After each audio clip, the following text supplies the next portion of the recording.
After waking up with a jolt, the girl laid in bed a few seconds longer, reaching over to switch on her bedside lamp. She tried to remember exactly what had stolen her sweet slumber away. When she couldn't, the brunette swung her legs over the side of the bed and heaved herself up. Checking the time on her phone, she snorted when she saw it was midnight, the witching hour. Knowing that sleep would only evade her, she left her bedroom for the kitchen, a good cup of coffee on her mind. As she passed by her front door, a chill spread like liquid fire down her spine. It's only winter, she told herself, focusing again on the coffee plan. Measuring out scoops, water, and preparing her cup kept her occupied. But as the dark liquid boiled, she had nothing left to keep her mind from wandering off. The chill returned, and she couldn't help but glance behind her to the front door. It stood there innocently enough, just like always. The deadbolt was still in place, and she could see nothing amiss with it. Turning back to her coffee, she did her best to forget about the feeling. With her cup in hand, she started back towards her bedroom. As she walked by the front door, she decided that a quick glance out of the peephole would help calm her restless mind. The chill worsened with each step she took towards the door, and further away from the safety and warmth of her blankets. She pressed her empty hand against the cold metal door and took a deep breath before leading her eye to the peephole. At first, she could only see an inky blackness and somehow seemed to swirl in itself. When she blinked in surprise, the void melted away. She wished it hadn't. In its place, there stood what she could only guess was once a man. The limbs were long and inhumanly awkward, with bulky joints branching off into several arms. Not unlike the branches of a tree, the creature was draped in a black suit, somehow making the thing more nightmarish to her.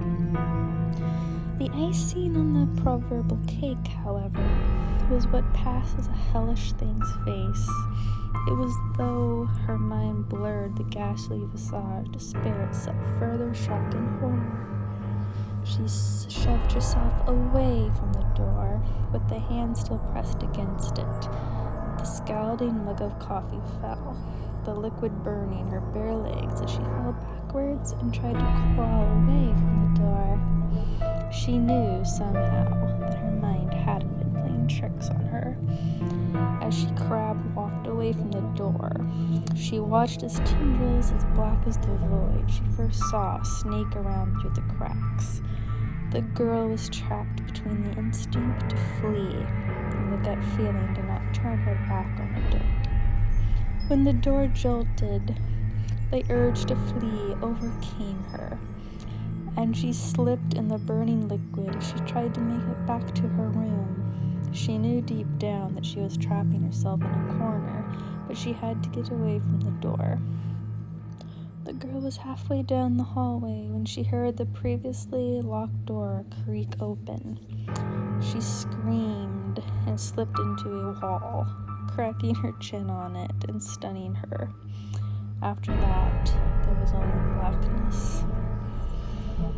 Nicole, a warm male voice, snapped the woman out of her trance. As she turned around, she was met by one of her sister's doctors. She nodded, not sure if she should say anything, or even if she could find her voice if she did have something to say. That morning, she had gotten an urgent phone call from the hospital, saying that her sister Lindsay was there.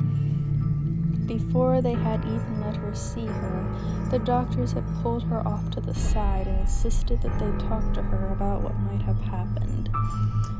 Phrases like self-inflicted and assault had been thrown around, and Nicole felt her mind reel. She still hadn't fully understood what they had been saying until she saw Lindsay with her own eyes. Her little sister had a bandage wrapped around her head, covering both of her ears as well as her eyes. They said it was to keep her now deadened eyes from drying out, and to try to keep infection out of the wounds Lizzie had made to her ears. The doctors had guessed that either she or someone else had jammed a pencil into them to keep her off balance, or to deafen herself against something. There was a mix of first and second degree burns on her hands, legs, and feet from what was assumed to be the coffee her neighbors found slipped all over the entry to her apartment. As Nicole walked into her sister's hospital room for the first time, she thought she had spied the silhouette of a man in the window. That, she knew, was impossible. Her sister's room was on the 3rd story of the hospital.